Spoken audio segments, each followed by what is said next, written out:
Back to news. Hyderabad Hussain Sagar అంటే అందరికీ తెలుసు. కానీ హైదరాబాద్లోనే హుస్సేన్ సాగర్ సైజులో ఆహ్లాదకరమైన వాతావరణంలో మరో మంచినీటి సాగర్ ఉందని మీకు తెలుసా? ఇదేదో ఉస్మాన్ సాగర్, హిమాయత్ సాగర్ కాదు, ఫాక్స్ సాగర్. అవును, మీరు విన్నది నిజమే. దీని పేరు నిజంగా నక్కల చెరువే. ఔత్సాహికులు కొందరు దీని పేరు మీద ఫేస్బుక్ అకౌంట్ కూడా ఓపెన్ చేశారు. 118 ఏళ్ల కిందట బ్రిటిష్ కాలంలో తవ్విన ఈ ఫాక్స్ సాగర్ నేడు కబ్జాదారుల కోరల్లో చిక్కుకుని పారిశ్రామిక వ్యర్థాలతో మరో హుస్సేన్ సాగర్లా మారుతోంది.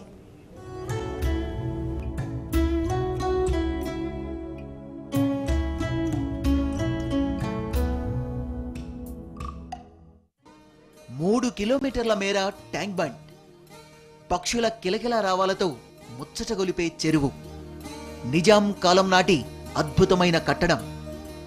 ఇవన్నీ చూస్తుంటే ఇది మన రాష్ట్రంలోనేనా లేక మరెక్కడోనా అనిపిస్తోంది కదూ.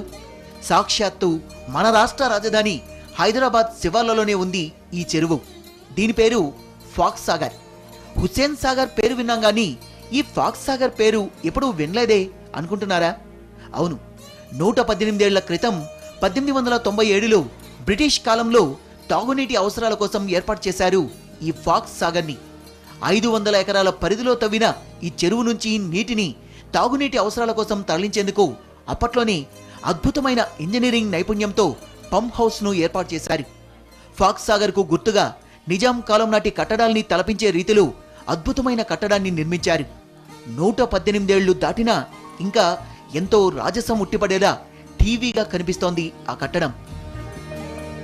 3 కిలోమీటర్ల మేర ట్యాంక్ బండ్ ఉంది ఇక్కడ. కనుచూపు మేర వరకు చెరువు నీటిలో విదేశీ పక్షులు కనువిందు చేస్తుంటాయి. సాగర్ మధ్యలో మత్స్యకారులు బోటుల్లో చేపలు పడుతూ కనిపిస్తారు.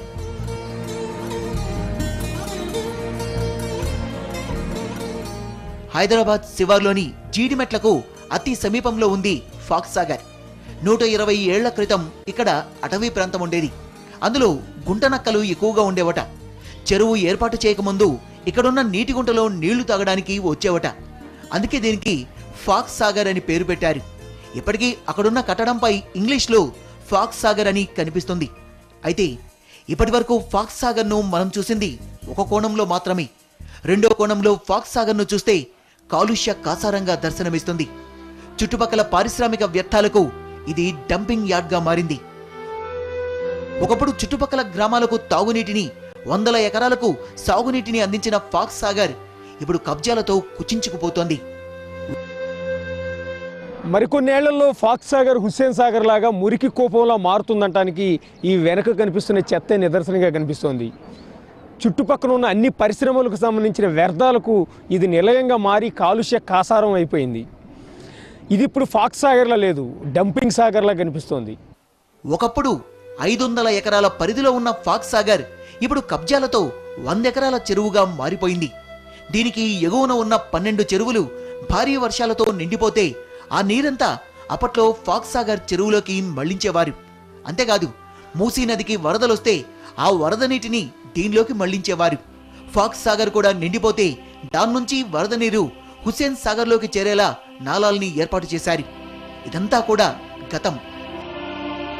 ఇప్పుడు పైనున్న చెరువులు నిండినా ఆ నీరు ఫాక్స్ సాగర్కు వచ్చేలా ఏర్పాటైన నాలాలన్నీ కూడా కబ్జాలకు గురవడంతో వచ్చే వరద నీరు తగ్గిపోయింది. ఒకవేళ ఇది నిండినా కిందికి హుస్సేన్ సాగర్ వైపు ఆ నీటిని మళ్లించే నాలాలు కబ్జాలకు గురై ఆ స్థానంలో భారీ భవంతులు, పరిశ్రమలు ఏర్పడ్డాయి. ఇప్పటికీ ఫాక్స్ సాగర్ సరిహద్దుల్ని ఆక్రమిస్తూ అనేక నిర్మాణాలు వెలుస్తూనే ఉన్నాయి. ఫాక్స్ సాగర్ పరిరక్షణ కోసం గ్రామస్తులే స్వచ్ఛందంగా కమిటీల్ని ఏర్పాటు చేసుకున్నారు. సాగర్ కాలుష్యమయం కాకుండా ఉండడం కోసం గణేష్ విగ్రహాల నిమజ్జనాన్ని స్వచ్ఛందంగా నిషేధించుకున్నారు. మా పూర్వీకులు ఉన్నప్పుడు చాలా వర్షాలతోటి చెరువు కలకల్లాడుతుండే. ఎప్పుడు కింద 200 ఎకరాలు ఆయకట్టు వ్యవసాయం సాగేది. అటు తర్వాత ఇప్పుడు జీడిమెట్ల ఇండస్ట్రియల్ ఏరియా వచ్చింది. ఈ చుట్టుముట్టు ప్రాంతాలలో అపార్ట్మెంట్లు ఇవన్నీ వచ్చినాయి. దాని దిక్కెళ్ళి చెరువు అంతా మొత్తం నాశనం అయిపోయింది. కెమికల్ ఇవి అన్నీ మొత్తం నైట్లో డ్రంపింగ్ చేస్తున్నారు. ఆ మీద అపార్ట్మెంట్లో డ్రైనేజ్ అంతా మొత్తం ఇందులోనే పడుతున్నది. దాని దిక్కెళ్ళి మొత్తం చెరువు అంతా కలుషితం అయిపోయింది. చెరువు లైన్లో మేము ఈతలు కొట్టేది, తానాలు చేసేది, తాగడానికి అన్నిటికీ పనిచేసేది. అటువంటిది ఇప్పుడు మొత్తం పాడైపోయింది. గణేషులు కూడా ఇక్కడ వేయొద్దు, వేస్తే కూడిపోద్ది అన్నట్టు కూడా ఇక్కడ రాకుండానే ఉన్నది గణేషులు. తర్వాత అక్కడ చిన్న చెరువు ఉంది, దానిలో వేస్తారు. ఇప్పుడు ఇక్కడ నీళ్ళు తాగలేము, ఇప్పుడు ఇక్కడ ఏం చేయలేకుండా అయిపోయింది. ఇండస్ట్రీకి వెళ్ళి కెమికల్ వస్తున్నది, మళ్ళీ ఇక్కడ కాంప్లెక్స్లకి వెళ్ళి అంతా డ్రైనేజ్ లైన్ అంతా మొత్తం అంత వచ్చి కలుస్తుంది. ఈ చెరువు ఇప్పుడు మనుషులు దిగాలంటే కష్టం. ఫాక్స్ సాగర్ ఒడ్డున పంప్ హౌస్ కోసం నిర్మించిన కట్టడం ఈనాటికి అద్భుతంగా కనిపిస్తుంది. దీని శిఖరాన్ని విలువైన లోహాలతో తయారు చేశారని చెప్తారు. అయితే ఈ శిఖరాన్ని దొంగలెత్తుకుపోతే వారిని పట్టుకొని శిఖరాన్ని స్వాధీనం చేసుకున్న పోలీసులు దాన్ని ప్రస్తుతం సాలార్జంగ్ మ్యూజియంలో భద్రపరిచారు. ఈ చారిత్రాత్మక కట్టడం ఒకప్పటి చరిత్రను ఇప్పుడు మనకు గుర్తుకు తెస్తూ ఉంటుంది. ఒకప్పుడు ఈ చుట్టుపక్కల గుంటనక్కలు ఎక్కువగా తిరిగాయి కాబట్టి దీనికి ఫాక్స్ సాగర్ అని పేరు పెట్టారని చెప్తూ ఉంటారు. ఇప్పుడు ఆ నక్కలైతే లేవు, కానీ ఈ సాగర్ని ఏ విధంగా కబ్జా చేయాలా అంటూ గోతికాడ నక్కల్లాగా కాచు కూర్చునే వాళ్లే ఎక్కువైపోయారనేది స్థానికుల ఆవేదన. అందుకే పక్కా ప్రణాళిక ప్రకారం ఈ పర్యాటక కేంద్రాన్ని ఒక పనికిమాలిన కేంద్రంగా మార్చే ప్రయత్నాలు చేస్తూ ఉన్నారు. ఇక్కడికి వర్షాకాలంలో అరుదైన విదేశీ పక్షులొచ్చి సందడి చేస్తుంటాయి. Flamingo, yellow billed stork, grey heron, great cormorant, kingfisher లాంటి పక్షులు ఇప్పటికీ కనిపిస్తుంటాయి. వీటిని చూడ్డానికి ప్రత్యేకంగా సందర్శకులు వస్తుంటారు. కానీ రాను రాను ఫాక్స్ సాగర్ కళ్ల ముందే కాలుష్య కాసారంగా మారిపోతుంటే చూడలేక ఆవేదన వ్యక్తం చేస్తున్నారు స్థానికులు.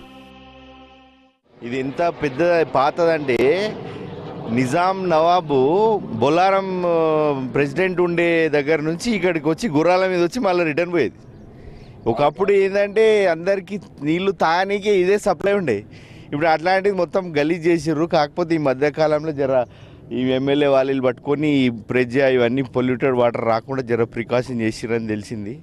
మరి ఇక దీన్ని యాక్చువల్లీ ఇంకేంటంటే మనం గవర్నమెంట్ పట్టించుకొని మంచి డెవలప్ చేస్తే జబర్దస్త్ అవుతుంది. ఇదంతా యాక్చువల్లీ డ్రింకింగ్ వాటర్కి ఉపయోగపడేది. రాను రాను పక్కన వెంచర్స్ రావడము, అపార్ట్మెంట్ వెళ్ళడం వల్ల ఆ మురికి అంతా దీనికే డైవర్ట్ చేయడం జరుగుతుంది. కాకపోతే కొద్ది డైవర్షన్స్ పెట్టేసేస్తే తాగునీటి చెరువు కూడా ఉపయోగపడడానికి చాలా స్కోప్ ఉన్న చెరువు. ఇంకోటి ఎంత పురాతన చెరువు అంటే ఇది టూరిజం స్పాట్ కూడా డెవలప్ చేయడానికి ఫుల్లీ ఆస్కారం ఉన్న చెరువులు అండి. కట్టను కొద్దిగా వైడన్ చేసి మినీ ట్యాంక్ బండ్ లా డెవలప్ చేసిన కూడా ఇక్కడ ప్రజలకు కూడా చాలా ఉపయోగపడుతుంది. ఫాక్స్ సాగర్లో ఇప్పటికీ చేపలు, రొయ్యల పెంపకం సాగుతోంది. మత్స్యకారులు ఇందులో టైగర్ రొయ్యల్ని పెంచుతున్నారు. ఒకప్పుడు ఫాక్స్ సాగర్లో వందలాది మత్స్యకారుల కుటుంబాలు బతికేవి. కానీ ఇప్పుడు అది కొద్దిమందికే పరిమితమైపోయింది. హైదరాబాద్లో ఉన్న చెరువులన్నీ కాలుష్య కాసారాలుగా మారి కబ్జాలకు గురై చేపల పెంపకానికి అనువుగా లేవు. కానీ ఫాక్స్ సాగర్లో అంతో ఇంతో చేపల పెంపకానికి అనువైన పరిస్థితి కనిపిస్తోంది. అయితే ఈ పరిస్థితి కూడా ఎక్కువ కాలం కొనసాగేలా లేదు. పారిశ్రామిక వ్యర్థాల్ని రాత్రికి రాత్రే ఇక్కడ అక్రమంగా డంప్ చేయడం వల్ల చేపలు పెద్ద సంఖ్యలో చనిపోతున్నాయని మత్స్యకారులు ఆవేదన వ్యక్తం చేస్తున్నారు. ఇప్పుడు చెరువు బాగుండేది, ఇప్పుడు అంత చెత్త అది కెమికల్ అది తీసుకొచ్చి ఇలా వస్తువులు మొత్తం చేపలు చచ్చిపోతుంది సార్. ఇది వరకు 100-200 మంది బతుకుదేరు మత్స్యకారులు ఉంది. అక్కడ మురికి పడుతుంది, అక్కడ ఏది మీదికెళ్ళి ఆ మురికిలో వాటర్ అంతా ఖరాబ్ అయిపోతుంది. వాటర్ అంతా ఖరాబ్ అయిపోతుంది. బతుకు కూడా బతుకు లేకుండా ఉంది. ఫాక్స్ సాగర్లో బోట్ షికారు మరో గొప్ప అనుభూతి. కంపు కొట్టే హుస్సేన్ సాగర్లోని బోటింగ్తో జలవిహారాన్ని ఏర్పాటు చేసిన అధికారులు ఫాక్స్ సాగర్ను మాత్రం నిర్లక్ష్యంగా వదిలిపెట్టేశారు. అరుదైన పక్షుల్ని చూస్తూ ఆ మంచినీటి చెరువులో బోట్లో విహారం చేయడానికి చాలా మంది ఆసక్తి చూపిస్తున్నప్పటికీ అక్కడ ఎలాంటి ఏర్పాట్లు లేకపోవడంతో నిరాశగా వెనుతిరుగుతున్నారు. పుట్టపర్తి వివాదాల పుట్టగా మారింది. సత్యసాయి కుటుంబంలో విభేదాలు రచ్చకెక్కి వీధిన పడ్డాయి. సత్యసాయి సెంట్రల్ ట్రస్ట్ సభ్యుడు రత్నాకర్కు సాయి మేనల్లుడు గణపతిరాజుకు కలహాలు తారాస్థాయికి చేరాయి. తాజా దాడుల వివాదం పోలీస్ స్టేషన్కి చేరింది. వివాదాల పుట్టగా మారిన పుట్టపర్తి, రచ్చకెక్కిన సత్యసాయి కుటుంబంలో విభేదాలు. సత్యసాయి బాబా ఆస్తులపై ఆయన కుటుంబంలో రగిలిన వివాదాలు వీధికెక్కాయి. సత్యసాయి మరణానంతరం పుట్టపర్తి ట్రస్ట్ నుంచి వేల కోట్ల రూపాయల విలువ చేసే బంగారు, వజ్ర సంపదను రత్నాకర్ కొల్లగొట్టారని గణపతిరాజు ఆరోపణలు చేశారు. అంతేకాదు విచారణ జరిపించాలంటూ ముఖ్యమంత్రి, గవర్నర్, లోకాయుక్తుల దృష్టికి తీసుకెళ్లారు. తన దగ్గర ఆధారాలున్నాయని, సిఐడితో విచారణ జరిపితే నిజాలు బయటపడతాయని ఫిర్యాదు చేశారు. ఎంతో బంగారు, వజ్రాలు, విగ్రహాలు అక్కడ డబ్బు డాలర్లు ఇతరత్ర అన్నీ తరలించడం జరిగింది. మొత్తం ఆయన చేస్తున్న అక్రమాలను ఫోటోలతో సహా ఒక మెమరాండం సమర్పించడం జరిగింది. ఆ సమర్పించిన తర్వాత గవర్నర్ గారు బాగా దాన్ని పరిశీలించి కొన్ని విషయాలు తెలుసుకొని వాస్తవాలు ఇందులో ఉన్నాయని ఎప్పుడైతే ఆయన పూర్తిగా నమ్మకం కుదిరిందో అప్పుడే ఆయన ప్రిన్సిపల్ సెక్రటరీ గారికి ఒక లెటర్ పంపించి దీనిపై దర్యాప్తు జరపమని చెప్పడము జరిగింది.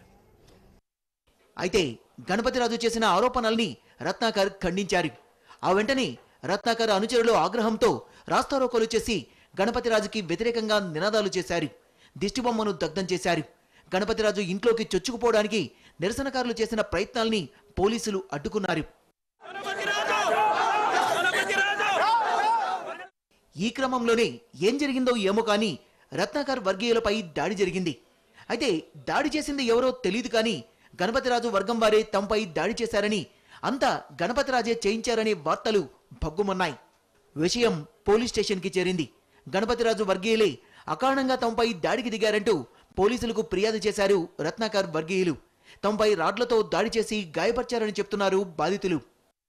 నేను ఆటో దొరకకుండా బస్ స్టాండ్ కస్టమర్ కోసం నేను వెయిట్ చేస్తాను. మా బంధువుల కోసం వెయిటింగ్ ఉంది నేను. అప్పుడు ఆయన వచ్చి ధర్నాలు చేసి అంతా చాలా అతిగా అన్నీ చేస్తారు కదా, ఏమంతా మీదే పెద్ద వీరులా మీరు మాదినా కొనుక్కో అని నన్ను రాటతో కొట్టింటే ఇకంతా రగతం అయింది, కుట్లు పడినాయి అని నాకు చాలా ఇబ్బందిని ఆటో డ్రైవర్ని. అయితే రత్నాకర్ నుంచి తనకు ప్రాణహాని ఉందని ఇదివరకే అనంతపురం రేంజ్ డీఐజీకి గణపతిరాజు ఫిర్యాదు చేశారు.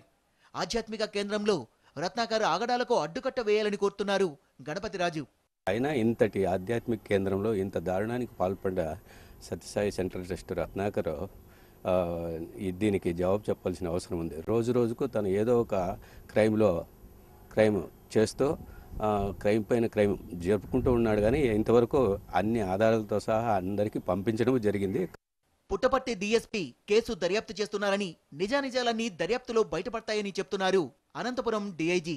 జూన్ నెలలో ఒక కంప్లైంట్ వచ్చిందండి. దీని మీద కంప్లైంట్ అంటే ఈయన ఒక పిటిషన్ రాశారు, సిఐడి అడిషనల్ డీజీ గారికి ఇవ్వడం జరిగింది. అక్కడి నుంచి ఎస్పీ అనంతపూర్కి ఆ రెఫరెన్స్ హ్యాండ్ ఓవర్ చేయడం జరిగింది.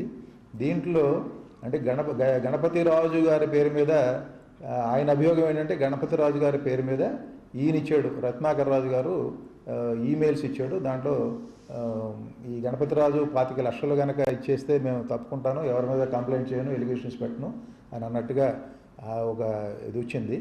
అది ఒక నెల రోజుల క్రితం డిఎస్పీ గారికి ఇవ్వడం జరిగింది. పుట్టపర్తి డిఎస్పీ ఎంక్వైరీ చేస్తున్నారు. ఈలోగా ఈ ఎలక్షన్ హడావుడిలో ఉంది, తప్పనిసరిగా దాని మీద విచారణ చేస్తాము. ఎందుకంటే దీంట్లో సైబర్ క్రైమ్ వ్యవహారం కూడా ఉంది. అంటే అది మామూలు పిటిషన్ కాదు, అది సైబర్ ఈమెయిల్స్ ఇవన్నీ కూడా ఈ కంప్యూటర్ ఎక్స్పర్ట్ యొక్క హెల్ప్ కూడా తీసుకోవాల్సింది ఉంది. తప్పనిసరిగా విచారణ చేసి దాని ప్రకారం యాక్షన్ తీసుకుంటాం. మొత్తానికి పుట్టపర్తి సత్యసాయి కుటుంబంలో మొదలైన కలహాలు తారాస్థాయికి చేరి రోడ్డున పడ్డం చర్చనీయాంశమైంది. బాబా ఆస్తుల వ్యవహారంపై దుమారం చెలరేగడం ఆసక్తికరంగా మారింది. సీఎం రోడ్ మ్యాప్ పై విహెచ్ పాల్వాయి ఆగ్రహం, ప్యాకేజీలొద్దు తెలంగాణే కావాలన్న నేతలు. రాజుకుంటున్న పంచాయతీ ఎన్నికల పోరు, గెలుపు కోసం పావులు కదుపుతున్న పార్టీలు. ఖమ్మంలో విషం చిమ్ముతున్న పాల డైరీ, వ్యాధుల బారిన పడుతున్న గ్రామస్తులు.